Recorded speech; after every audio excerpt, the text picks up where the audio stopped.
아침에 주신 하나님 말씀 신약성경 에베소서 5장 18절부터의 말씀입니다.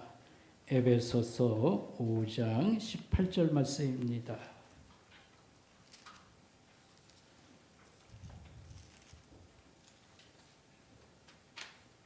316페이지 여러분 참고하시길 바라겠습니다.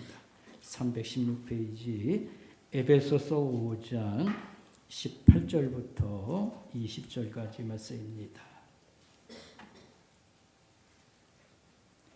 술 취하지 말라. 이는 방탕한 것이니 오직 성령으로 충만함을 받으라. 시와 찬송과 신령한 노래들로 서로 화답하며 너의 마음으로 주께 노래하며 찬송하며 범사에 우리 주 예수 그리스도의 이름으로 항상 아버지 하나님께 감사하며 그리스도를 경외함으로 피차 복종하라. 아멘. 우리 성가대가 찬양으로 하나님께 영광을 올리겠습니다.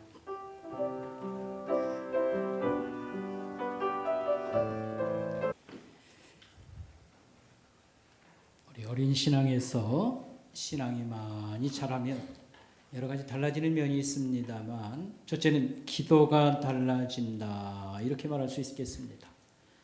나 중심의 기도에서 하나님 중심의 기도로 달라진다 이렇게 말할 수 있습니다. 예수님도 이렇게 가르쳐 주셨습니다.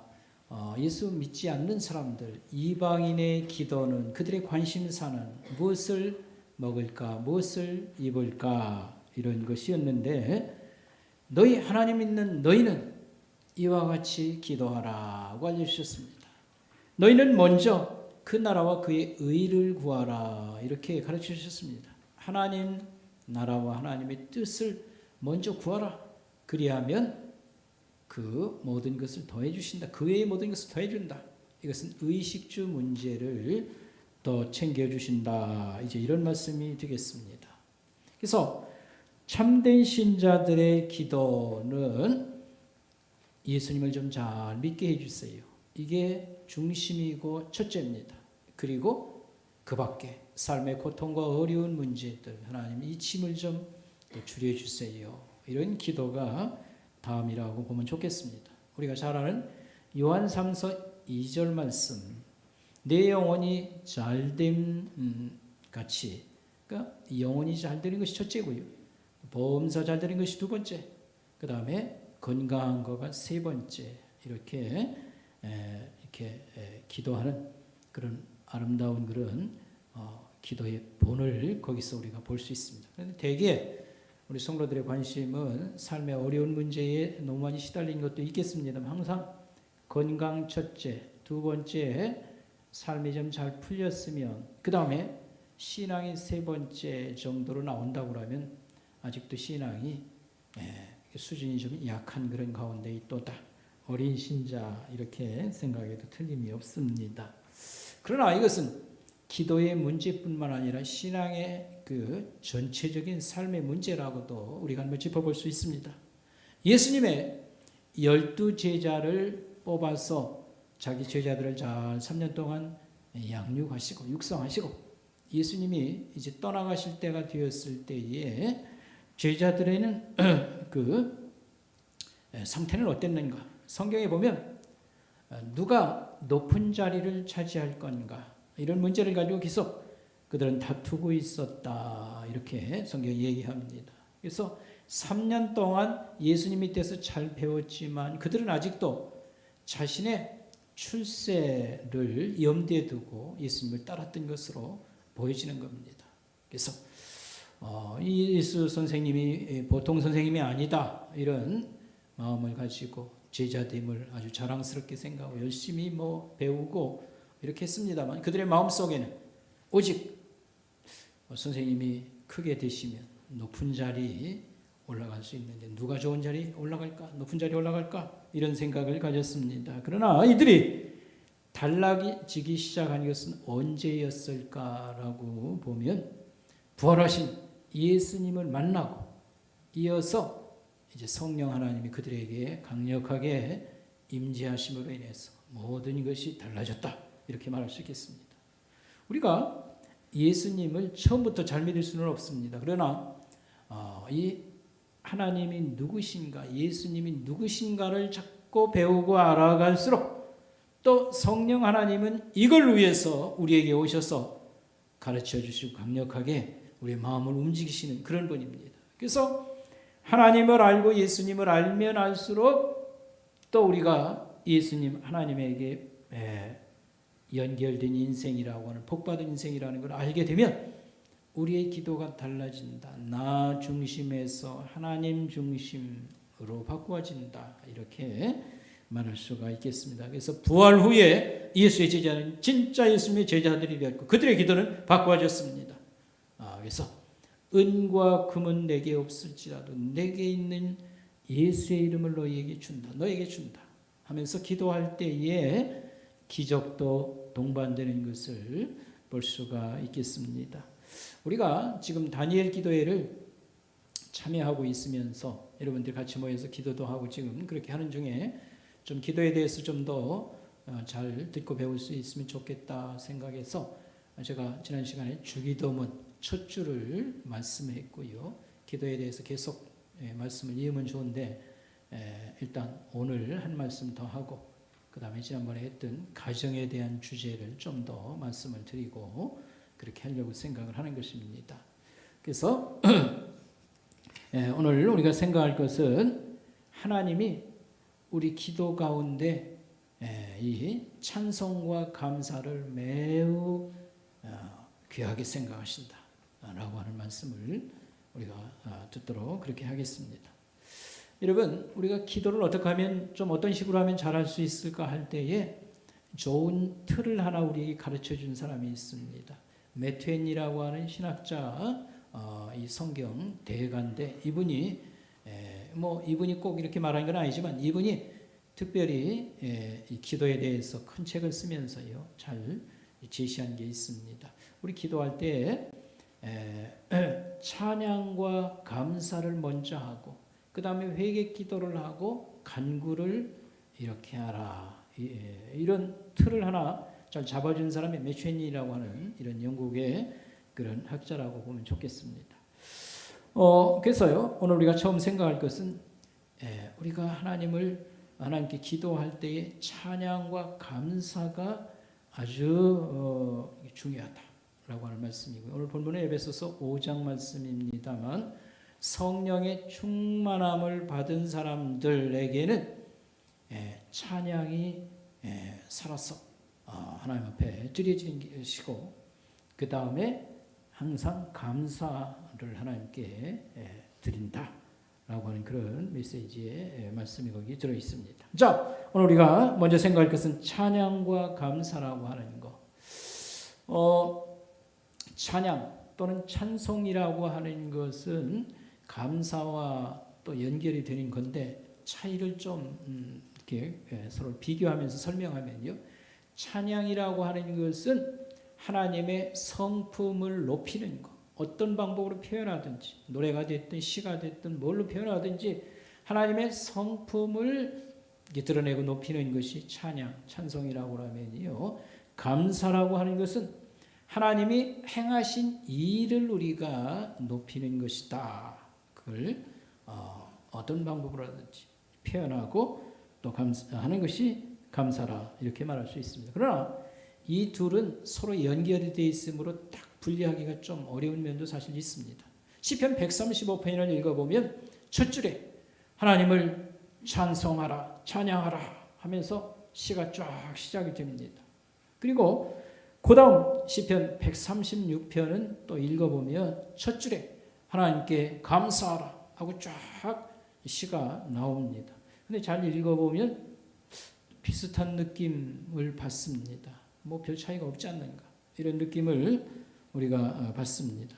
두 노래 속에 있는 그 메시지라고 하는 것, 전하는 말씀은 동일한 거라고 하는 것을 깨닫게 되는 것입니다. 왜 그런가 하면 우리가 주님의 사랑과 그 선하심을 높이고 우리가 노래를 할 때에 또 나를 향해서 구체적으로 하나님이 사랑해 주시고 선을 베풀어 주신 그런 사건이 계속 따라오게 되는 것이지요. 그러니까 찬송과 감사는 이렇게 정확히 구별하자면 구별이 가능하지만 서로 연결되어 있는 거, 이렇게 우리가 말할 수 있겠습니다. 여기서 하나님은 감사를 굉장히 크게 생각하시고 우리에게 강조해 주시고 있다는 것을 우리가 알 필요가 있습니다. 우리 신앙생활에 아주 중요한 어떤 반응 가운데 하나가 찬송이 살아있고 감사가 많은 것을 하나님이 기뻐하시고 원하신다라고 하는 사실입니다. 우리가 성경을 한번 찾아서 확인하겠습니다. 시편 50편 성경을 한번 여러분 찾아보시기 바랍니다. 시편 50편 맨 마지막 23절 한번 펴보시기 바랍니다. 839페이지 시편 50편 맨 마지막 23절 말씀, 우리 같은 목소리로 한번 읽어보겠습니다. 시작. 감사로 제사를 드리는 자가 나를 영화롭게 하나니 그의 행위를 옳게 하는 자에게 내가 하나님의 구원을 보이리라 그랬습니다. 감사로 하나님을 예배하는 자가 하나님을 영광스럽게 한다. 그분을 높이는 것이고 그의 행위를 옳게 하는 자에게 하나님의 구원을 보여줄 것이다. 이렇게 말했습니다. 근데 이 말씀을 좀 더 풀어서 또 잘 설명하는 게 그 앞에 있어요. 14절 15절을 여러분 보시기 바랍니다. 14절 15절 우리 또 같이 한번 읽어보겠습니다. 시작. 감사로 하나님께 제사를 드리며 지존하신 이에게 내 소원을 갚으며 환난 날에 나를 부르라 내가 너를 건지리니 내가 나를 영화롭게 하리로다 그랬습니다. 여러분 여기 15절은 우리가 잘 아는 말씀입니다. 환난 날에 나를 부르라. 어려움을 당하면 하나님을 찾아와서 기도하라. 내가 너를 도와주리라. 이 말씀이거든요. 얼마나 참 우리에게 감동이 되고 힘이 납니까? 환난 날에 나를 부르라. 내가 너를 건지리니 내가 나를 영화롭게 할 것이다. 영광 돌릴 것이라. 이런 말인데 이 말씀은 앞에 말씀과 연결이 되어 있습니다. 우리 이 성경 본문에는 이 접속사 그리고라는 말이 이렇게 붙이지를 않았어요. 그러나 히브리 성경은 그렇지 않습니다. 그래서 감사로 하나님께 예배를 드리며 또 지존하신 이에게 약속을 이루며 또 그리고 환난 날에 나를 부르라. 어려움과 고통을 당할 때 하나님을 찾아와서 기도하라. 내가 너를 반드시 건지리라. 도와줄 것이라. 그 말했는데 이 감사로 하나님을 예배하라는 말씀이 뒤에 말씀과 연결됐다는 걸 꼭 잊지 말길 바랍니다. 이 말이 뭐냐면 하나님의 사랑을 알고 은혜를 아는 자가 되어서 예배를 드려도 가슴에 살아있는 찬송을 부르고 기쁨으로 예배하고 하나님의 은혜를 아는 그런 자가 되면 너희가 고통당해서 와서 기도하면 내가 더 잘 들어주리라. 이런 말씀입니다. 여러분 한번 생각해 보세요. 정말 사랑해주고 여러 가지로 참 저를 참 기호하고 뭐 이렇게 돕기도 하고 그렇게 했어요. 근데 별 반응이 없습니다. 의뢰이 그러는가 보다 하면 별로 여러분 계속 도와주고 싶고 사랑할 마음이 별로 없어요. 그래도 얼굴 표정으로 하든지 여러 가지로 알아보고 기뻐할 때 우리가 더 사랑해주고 또 도와줄 마음이 있지 않겠습니까? 하나님께서는요, 이 감사와 찬양을 굉장히 크게 생각하고 중요하게 여기신다. 이렇게 말할 수 있겠습니다. 여러분 그 신약 성경을 읽어보면 예수님이 많은 병자를 고쳐주는 얘기가 나오는데 여기서 문둥 환자 10명을 고쳐주신 사건이 있습니다. 나 환자는 우리 코로나 전염병 이상으로 전파력이 접촉되면 옮을 수 있기 때문에 자식이라도 이 병에 걸리면 무조건 집을 떠나도록 그렇게 합니다. 얼마나 비참한지 모릅니다. 지금은 약이 좋아져서요. 나 환자들도 다 치료받고 그렇게 합니다. 그러지만 옛날에는 우리나라도 그렇고요. 그 다음에 여기 이스라엘 땅에도 마찬가지였습니다. 그래서 하늘의 형벌이라고 하는 이 불치의 병이 걸렸는데 이 10명이 와서 예수님을 찾아와서 고침을 받고 돌아갔습니다. 얼마나 기쁜 사건이었습니까? 지옥에서 천국으로 옮겨진 것과 같은 사건이었습니다. 그런데 10명 나 환자들이 돌아가서 이제 예수님에게 감사로 온 사람은 몇 명이라고요? 몇 명? 한 명밖에 감사를 안 했어요. 이 얘기를 읽을 때마다 이게 누가복음 17장 17절에 나오는 말씀인데 이 얘기를 읽을 때마다 우리가 이런 생각을 하시고 이 얘기는 남의 얘기가 아니고 누구? 내 얘기다. 왜냐하면요. 우리가 지옥에서 천국으로 옮겨진 사람입니다. 하나님이 옮겨만 놨어요.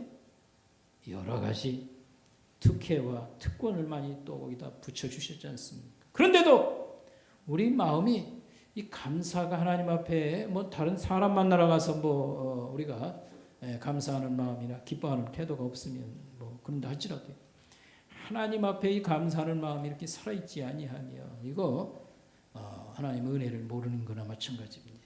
그래서 열문동 환자가 고쳐 주셨는데 예수님이 야 9명은 어디 갔냐? 누가복음 17장 17절 말씀입니다. 감사하는 자, 은혜를 아는 자를 찾으시는 겁니다. 그래서 이거 읽을 때마다 내 역이다, 내 얘기다.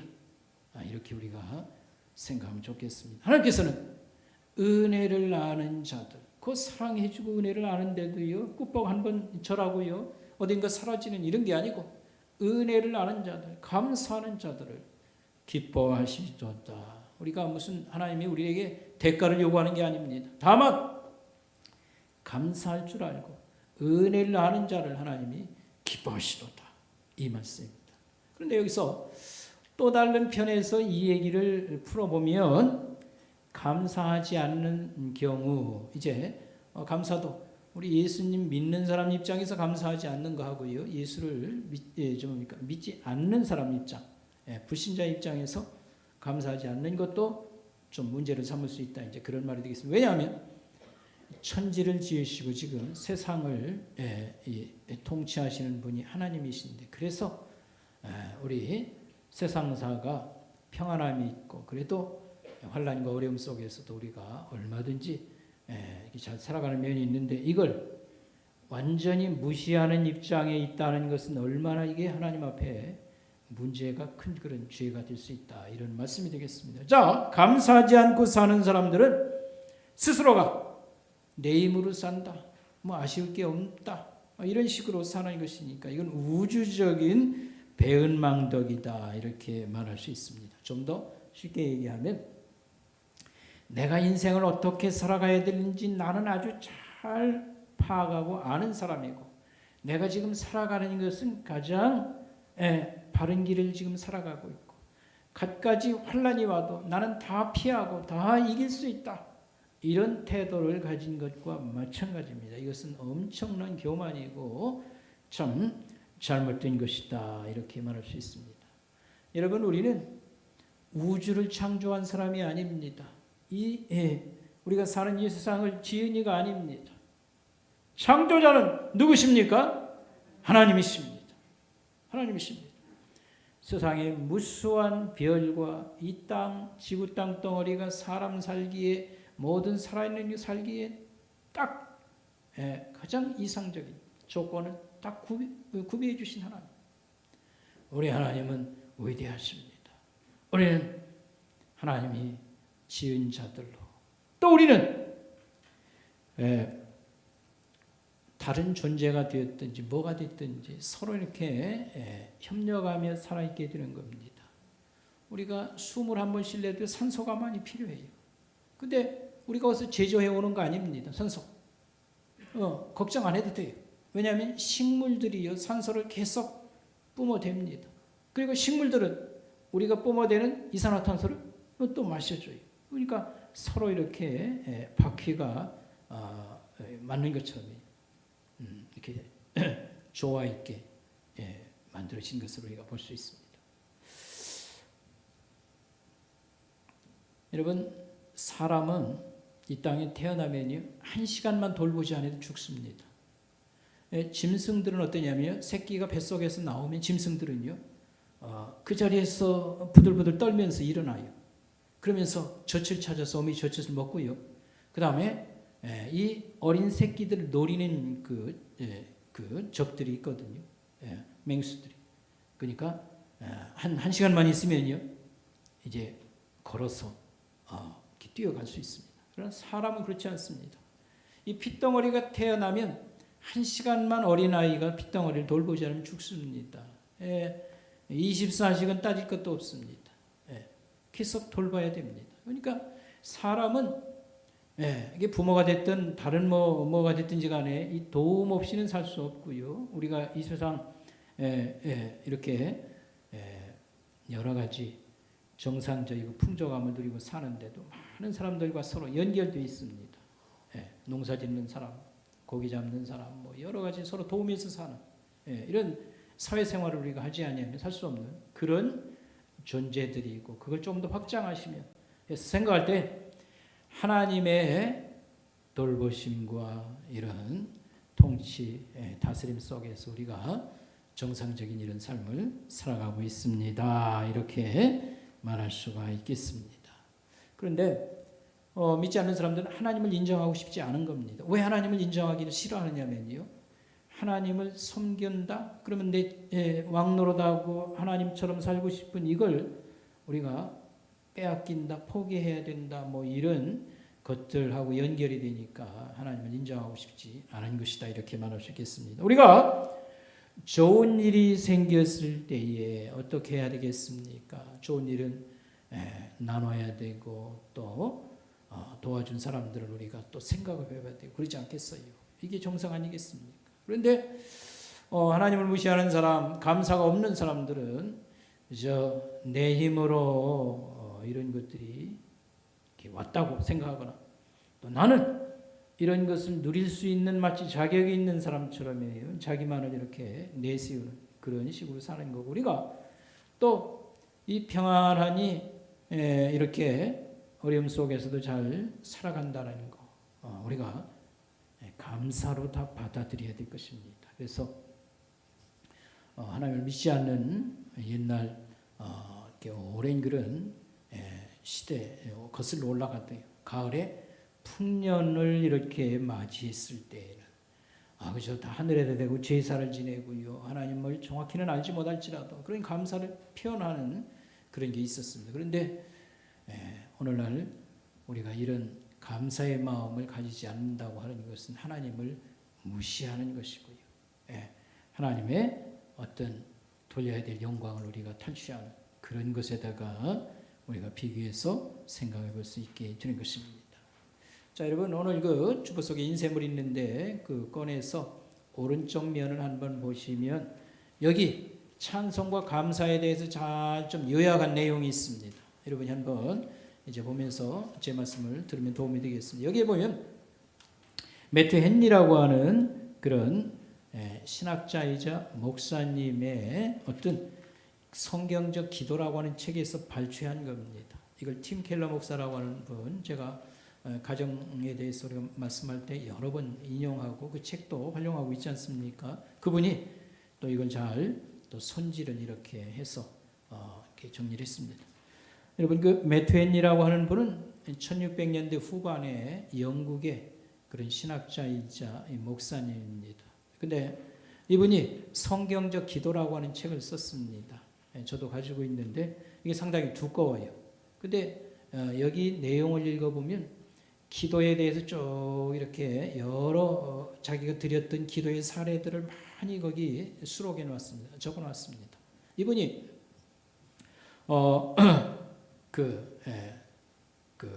이제 웨일즈 지방의 장로교 목사로 교회를 돌봤어요.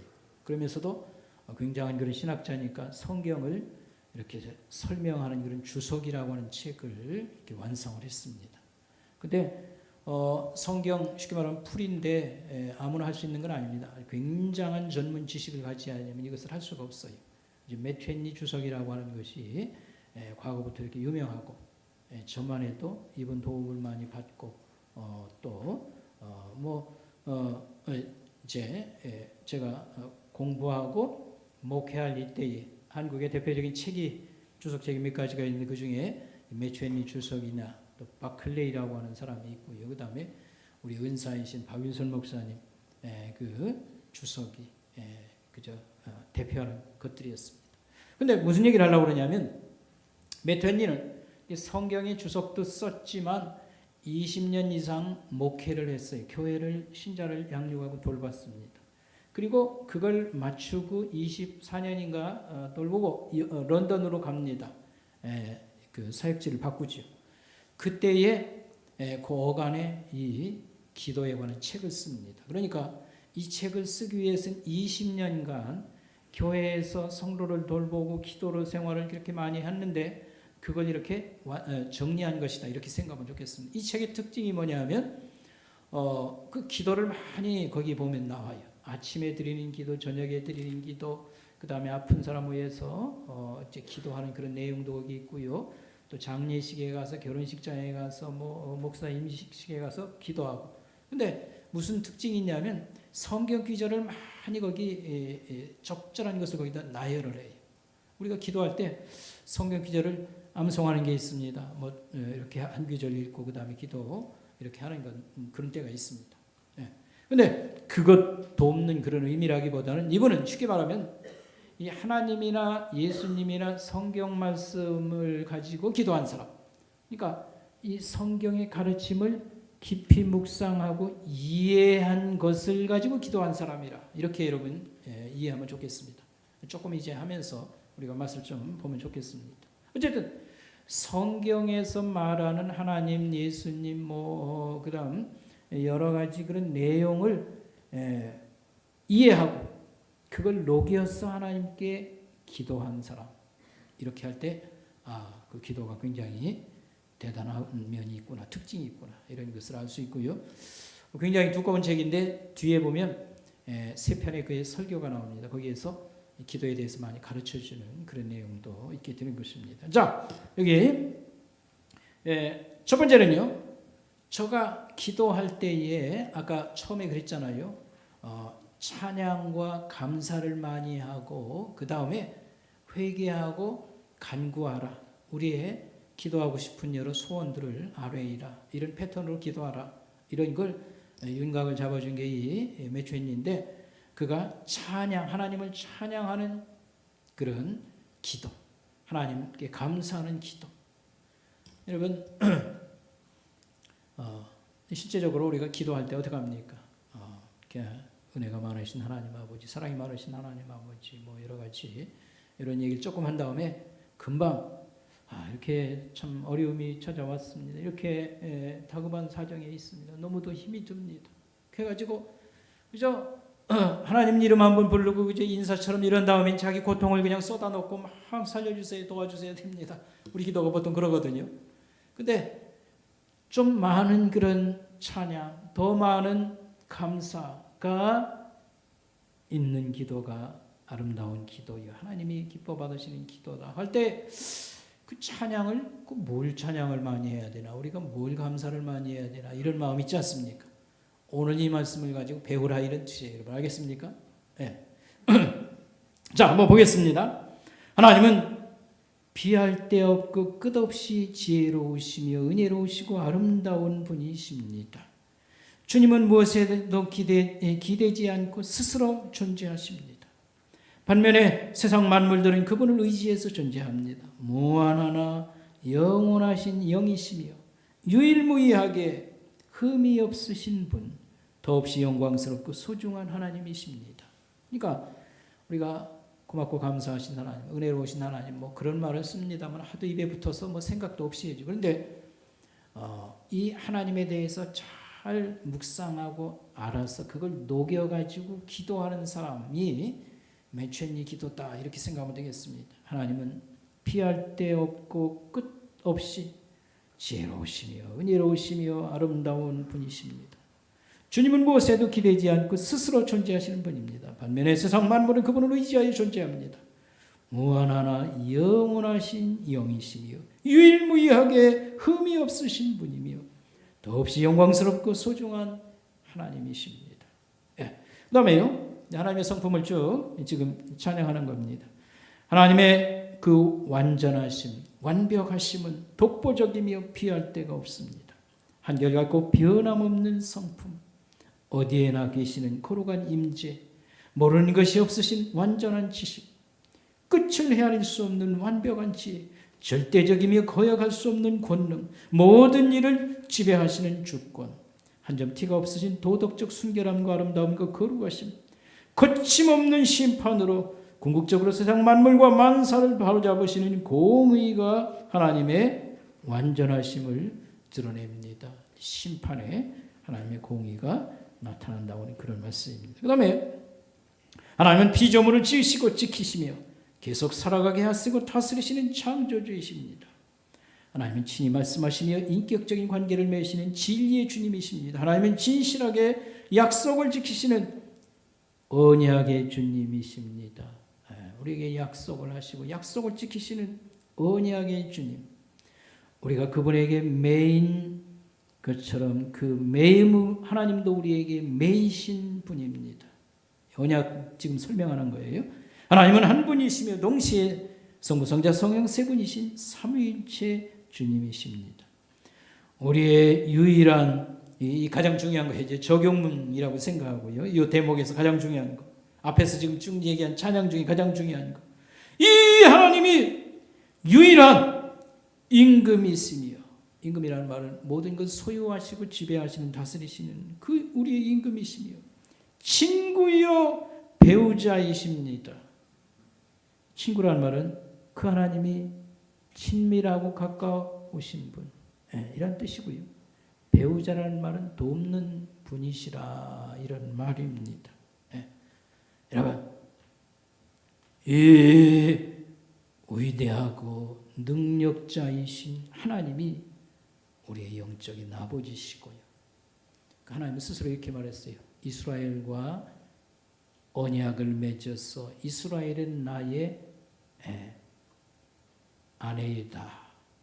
내가 이스라엘의 남편이다. 하나님이 이렇게 그 출애굽기에 보면 말씀을 하셔요. 그러니까 운명을 함께하고 끝까지 책임진다.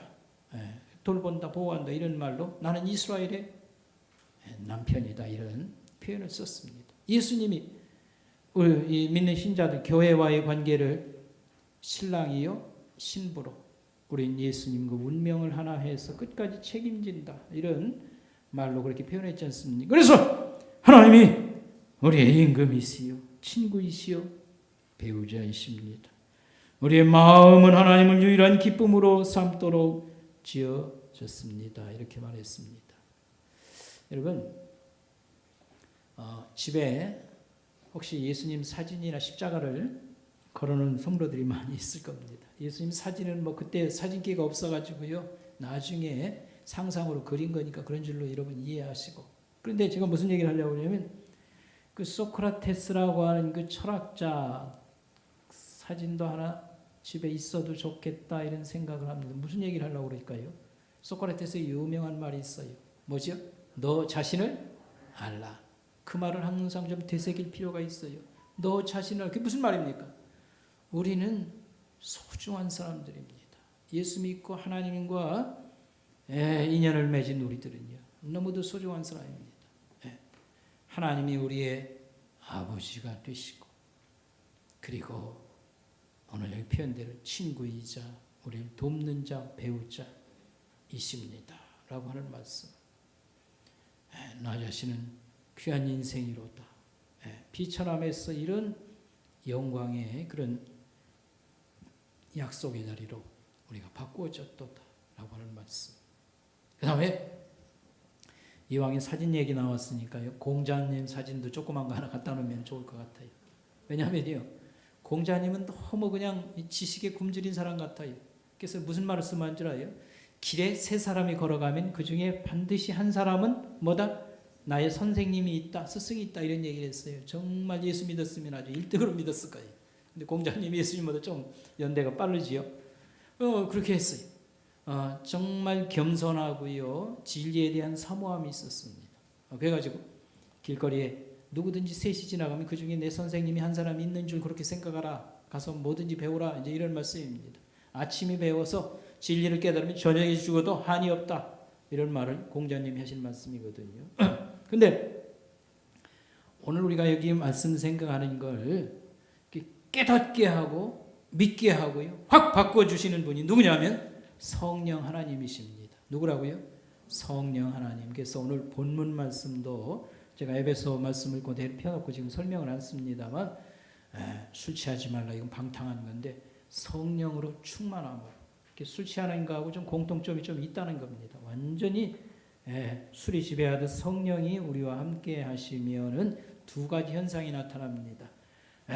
하나님을 향해 살아있는 찬송을 부르게 되고 범사 감사하는 마음이 부풀어 올라서 하나님을 향해서 감사합니다. 감사합니다.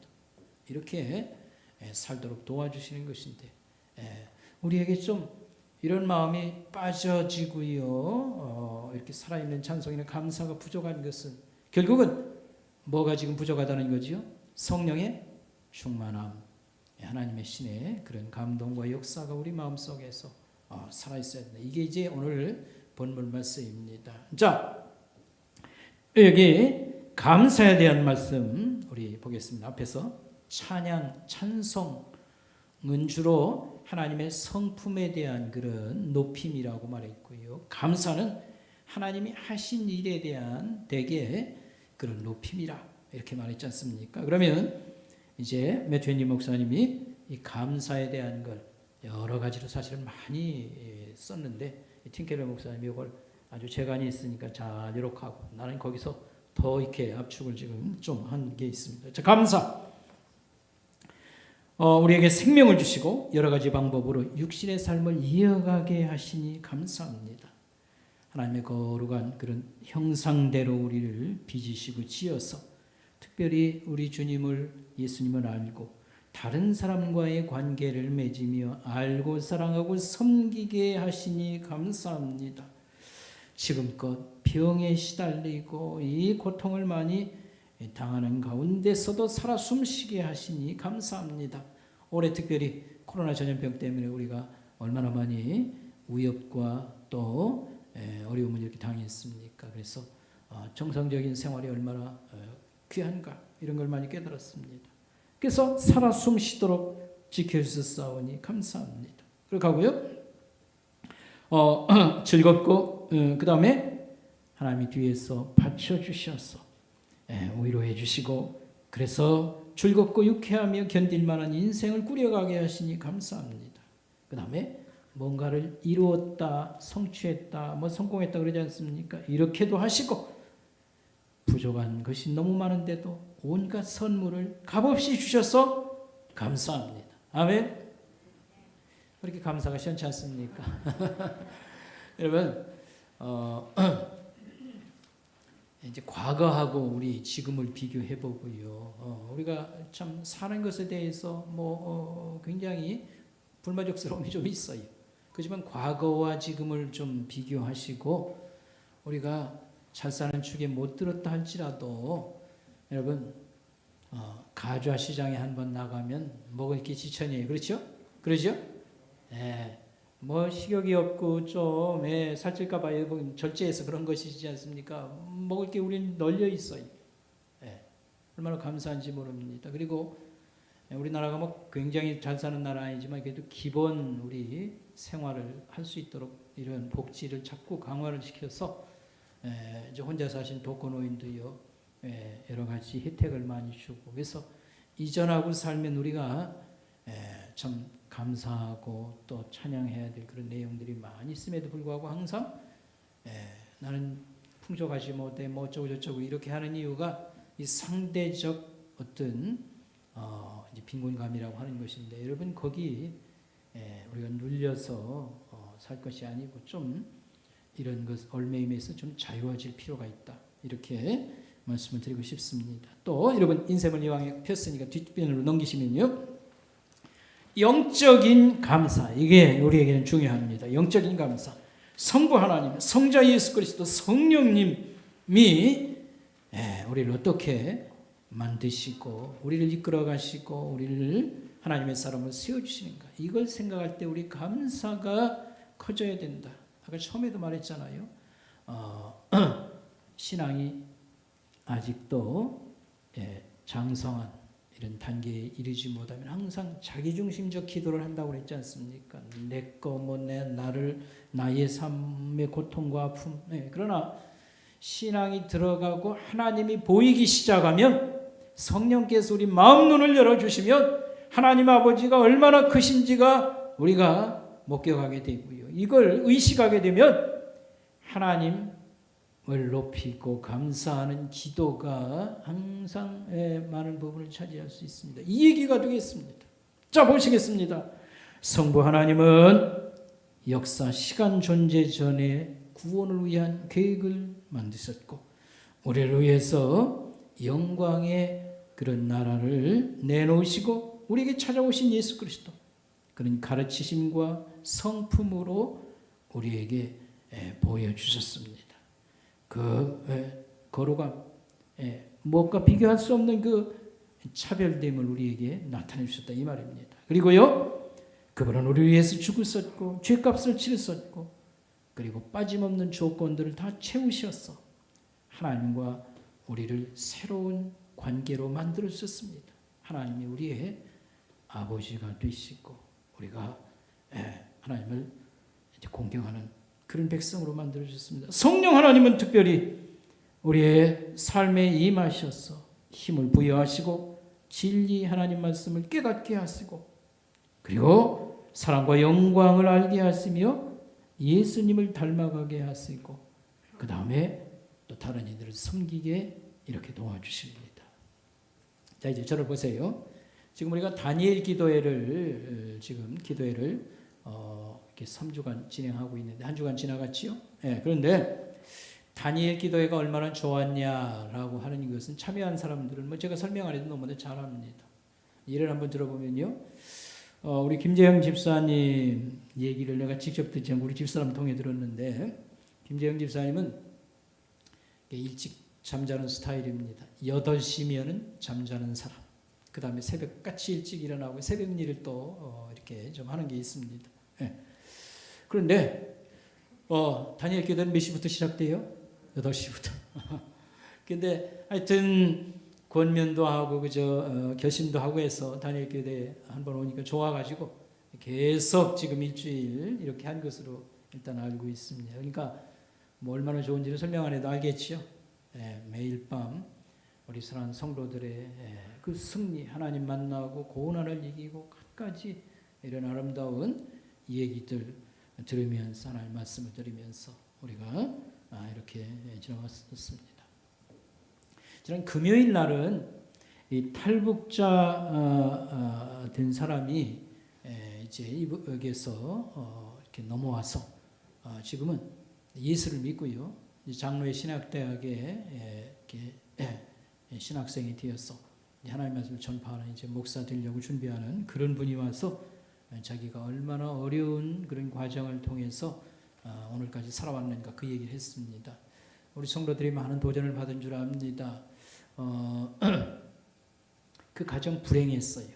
몇 살 땐가 아버지가 재혼을 하고요. 그 어려운 이북에서요. 어머니가 또 이렇게 바꿔지고 그 가정 삶이 이루 말할 수 없이 어렵고요. 이북의 변방에서 그래서 그런 살기 위해서 집을 나와가지고 한 게 뭐냐면 소매치기를 이렇게 하지 않습니까? 그렇게 살다가 이 중국에 넘어가게 되었는데 거기서 그 시장에서 그 중국 사람들이 보니까 이북에서 온 아이 같아가지고 먹을 걸 주고 이렇게 해가지고 어떻게 예수 믿는 집사님을 만나서 예수 교회를 가서 예수 몇 년이나 걸렸습니다만 예수를 믿게 되고요. 그러면서 이렇게 사람이 바꿔지기 시작하는 그런 내용. 그래서 이렇게 어려운 데서 불행하게 자란 사람도 단시간 내에 예수님을 만나면 사람이 많이 바꿔질 수 있구나 이런 것도 깨닫게 됩니다. 그래서 그 성경을 이제 배우는 그런 모임에 갔었고요. 그래서 이북에 다시 들어가가지고 또 붙잡혀가가지고 끌려가가지고 그 수용소 생활을 하고 그런 중에 또 하나님을 체험하고 그런 얘기를 우리가 들었습니다. 그 얘기를 들으면서 우리가 북한 돕기를 적지 않게 했어요. 우리 교회도 우리 성도들이 매달 북한을 위해서 헌금을 해서 처음에는 100만 원씩 보내다가 70만 원씩도 계속 보냈습니다. 그러다가 이게 어떻게 해서 끊쳤냐면 우리 함께 그 일을 함께 했던 이면수 목사님이라고요. 캐나다 목사님. 이분이 체포를 되고 억류되는 바람에 너무 정이 떨어져가지고 이제 중단을 하고 이제 그 앞전에도 여러분 뭐 연평도 포격이라든지 하여튼 남북 관계가 이렇게 하는 중에서도 근근히 왔다가 하여튼 이면수 목사님 체포되어 가지고 우리가 사실은 정 떨어져서 이제 일단 중단을 하게 되었죠. 그리고 이제 탈북에서 오는 사람들 여러 사람들 얘기를 듣고 그때마다 사정도 파악하게 되고 뭐 이렇게 했습니다만 별로 이 탈북한 사람에 대해서는 관심을 좀 덜 저는 가지게 되었습니다. 그런데 이번에는 그 말씀을 들을 때에 가슴이 저려오는 그런 느낌을 제가 이렇게 또 받았습니다. 나이가 들어가면서 그래도 우리가 이웃 사랑하고 나라 사랑 얘기 여러 이제 분위기가 그런 것도 부채질하긴 했습니다만 어쨌든 저는 또 애국자 집안에서 어려서부터 자라가지고요 나라 사랑하면요 남다른 그런 면도 좀 있습니다.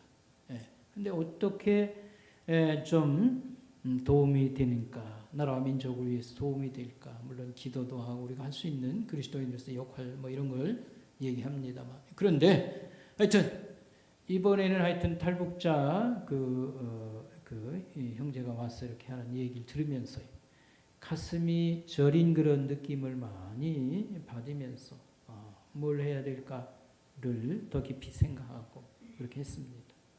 여러분 이게 뭐냐면 성령님의 역사입니다. 그냥 무슨 얘기를 들으면요 참 안 됐구나 이런 정보를 받고 이제 이런 걸 또 저장을 하고 그러지 않습니까? 그런데 어떤 때는요 가슴이 말할 수 없이 이렇게 고통스럽기도 하고 저리고요 더 심각하게 받아들일 수 있는 것은 성령 하나님께서 우리의 마음을 저쓰시는 겁니다. 도전을 주시는 겁니다. 특별히 하나님 아버지 예수 그리스도 우리 성삼위 하나님 또 성경의 이런 가르침을 우리 속에 이해시키고 또 이걸 아주 각인을 시키고요 엄청난 그런 마음에 불을 지르고 동요를 일으키시는 이게 바로 성령님의 조용하게도 일하시고 강력하게도 일하시고 다양하게 하시지만 성령님의 역사다 이렇게 말할 수가 있겠습니다. 자, 그 다음 보겠습니다. 성경을 주셔서 지혜와 진리와 능력을 취하게 하시니 감사하고 교회와 성도와 지도자를 주셔서 우리를 빚으시고 만드시고 이렇게 성장하게 하십니다. 교회는 한마디로 얘기하면 우리 신앙 어떤 진리를 배우고 여기서 실습하는 거 실습. 이웃사랑도 여기서 실습하고요. 용서 뭐 여러 가지 뭐 이런 거 있잖아요. 이걸 실천하고 실습하는데 교회입니다. 이걸 우리가 이제 가지고 이 세상 속에 나아가서 빛을 발하고 또 전파해야 되는 겁니다. 그리고 많은 그리스도인 형제를 주심을 감사합니다. 이 교회를 설명할 때 로이드 존스 목사님 같은 경우 교회를 설명할 때에 하나님이 우리에게 좋은 큰 집을 주셔서 우리가 형제 되어서 여러 가지로 나누면서 이렇게 부딪히면서 하나님 백성으로 우리가 가꾸어지고 자라가게 하신다 이런 말을 표현을 썼습니다. 여러분 하나님은 우리에게 좋은 믿음의 큰 가정을 대가족을 주셨습니다. 이게 바로 뭐냐면 우리 선목회 공동체 교회다 이렇게 말할 수가 있겠습니다. 그 다음에 우리에게 구원의 확신을 주셨어. 우리가 장차 부활한 몸을 가지고 우리 주님과 영원히 더불어 사는 안식의 복을 누리고 이런 미래 소망이 우리를 받쳐주며 무슨 일을 만나든지 걱정할 필요가 없음을 우리가 깨닫습니다. 이렇게 말할 수 있겠습니다. 여러분 지난 주간에 좀 뭐 미국 대통령 선거 해가지고 우리가 머리가 좀 복잡한 게 있었지요. 그런데 저는 친구 목사가 가까운 사람이 죽어서 또 마음에 힘든 시간을 또 이렇게 보냈습니다. 이 뇌종양이 생겨서 한 6개월 발병 뭐 할까요? 한 2달 어간에 좀 이렇게 힘들게 하다가 갑자기 이제 세상을 떠났는데 이 목사님은 참 굉장히 성실해요. 이렇게 만났던 사람들 중에 이렇게 성실한 분이 없지 않나 이렇게 생각을 합니다. 저희 목사들 동창 모임이 있는데 1년에 한 번 정도 이렇게 만나는데 다들 바쁘니까 심부름하는 걸 누가 하려고 그러겠어요. 근데 이분은 자기가 총무를 자처한 겁니다. 그래서 뭐 연락을 취하고 어려운 일이 있을 때 뭐 이런 연락망을 취하고 또 모임이 있으면 주선을 하고 뭐 이런 일을 하죠. 근데 이걸 한 15년 정도, 제 기억에는 15년 정도 자청을 해서 지금까지 이렇게 해왔어요. 얼마나 성실한 그런 분인지 모릅니다. 또 이 족구를 잘해가지고요, 그 교회가 원래 이분이 인천 사람인데 아버지 목사님이 여기 제물포 그 근처에서 크게 또 교회를 잘 하시고 했는데 이제 저 수원 밑에 오산에 가서 교회를 개척하고 좀 외진데 예배당을 건축하고 그랬습니다만 지금은 시가지가 확대됐어요. 한 복판이나 가깝게 이렇게 되었습니다. 교회 앞에 가면 큰 족구장이 있어요. 우리 남자 집사님들은 너무너무 좋아할 거예요. 그렇게 훌륭한 그런 시설을 가진 데가 없습니다. 그렇게 하고 운동도 좋아하고 이렇게 한 분이 이 병이 났다고 들으니까 충격을 받았는데 어떻게 이럴 수가 있을까? 근데 이렇게 갑자기 가니까요 너무 이제 허탈한 마음도 있고 그럽니다. 그런데 그 영상으로 만든 그 디지털 빈서에 보니까 안내도 있고요, 여러 추모 글도 이렇게 올렸더라고요. 그래서 제가 이렇게 좀 보니까 한결같아요. 너무 참 아쉽다고 하는 그런 안타까움을 다들 표현하고 그립다고 하고 말했고요. 그 다음에 이제 목사님들 쓴 걸 좀 제가 보니까요, 그 내용인즉 이제 쉽게 말하면 이 고난과 선한 싸움을 마치고 주님 앞에 가서 영광 가운데 쉬게 되어서 감사하고 우리가 또 뒤따라서 가겠습니다. 주로 이제 내용이 이제 그런 겁니다. 여기서 제가 말씀드리는 것은 무엇이냐면, 예수 믿고 죽은 장례식은 가면 항상 편안합니다. 분위기가 별로 그렇게 뭐 초상집 같지 않아요. 뿐만 아니라 여러분 걱정할 게 하나도 없는 겁니다. 오히려 고난과 그야말로 선한 싸움을 우리가 싸워야 되는 이 치열한 삶이 끝나고 그 영광의 그런 소망의 나라에 우리 아버지 앞에 갔으니 얼마나 좋을까 하는 마음, 이걸 가지게 되었으니 우리가 좀 더 확대 생각하면 사실은 예수 믿고 살 때 뭐 힘들어서 우리가 막 이러고 그러지만 사실은 걱정할 게 없는 준비된 삶이라고 말할 수 있겠습니다. 자, 마지막으로요, 특별한 사랑에 대한 감사를 했습니다. 특별한, 이건 정말 위기가 있고 어려운 이제 그런 걸 염두에 둔 겁니다. 특별한 사랑에 대한 감사.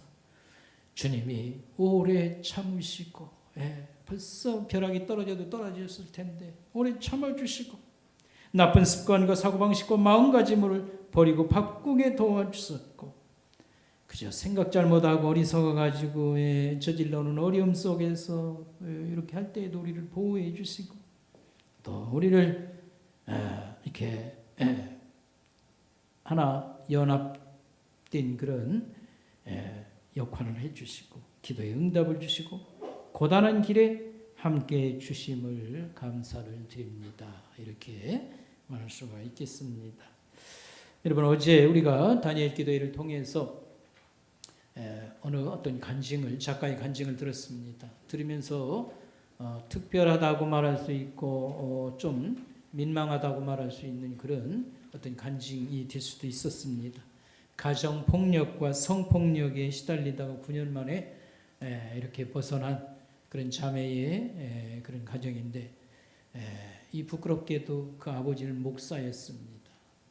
가정폭력과 성폭력 이런 부끄러움을 이기고 이제 여기서 벗어난 사람입니다. 그런데 그 내용을 책으로 써서 내놨습니다.